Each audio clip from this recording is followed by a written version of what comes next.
this region where we are now, the origins of the Industrial Revolution, there is a rich literature from the mid-19th century by working people working in the textile mills and artisans and others.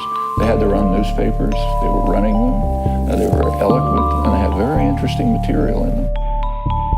They bitterly condemned the industrial system, which it said was crushing them, taking away their culture, their dignity, their freedom. They said that people who work in the mills should own them.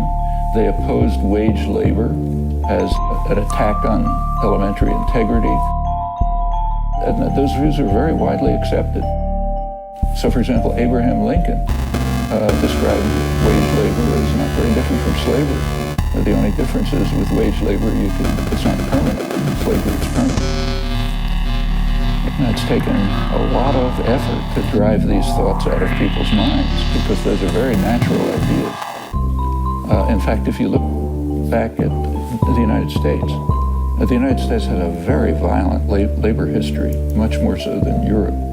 Hundreds of American workers were being killed when nobody was being killed in Europe. And when there were developments of socialism and democracy, they were crushed by force.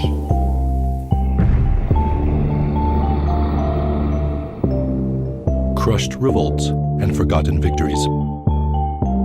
If the modest success in Lawrence had been forgotten by history, it's because for the ruling class, it set a very bad example. The Rockefeller family doctrine is, don't let them think that revolt can succeed. J.D. Rockefeller Jr., who had Rockefeller Center in New York City built, would get a chance to apply this principle in Ludlow, Colorado in 1914. There, a coal miners' strike was ruthlessly repressed. When Howard Zinn started studying history, he began with research on the Ludlow Massacre.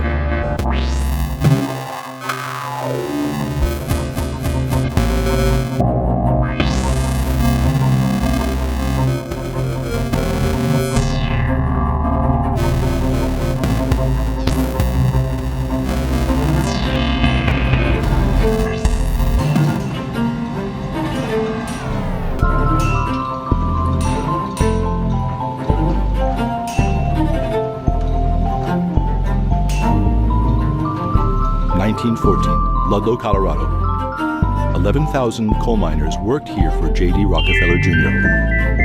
Immigrants of all different origins, Greeks, Italians, Serbs, as well as African Americans. The work was dangerous and the wages were low. The miners decided to organize, hoping to obtain better working conditions. But a union representative was shot down by the company's militia. So the miners went on strike. They received a visit from Mother Jones. At 80 years old, she was wanted by police all over the U.S., but she was able to arrive secretly in Ludlow. She aided the strikers until she was arrested, imprisoned, and thrown out of the state of Colorado. Then, Rockefeller hired a private militia. They were armed with rifles and machine guns. The Colorado National Guard was then called in.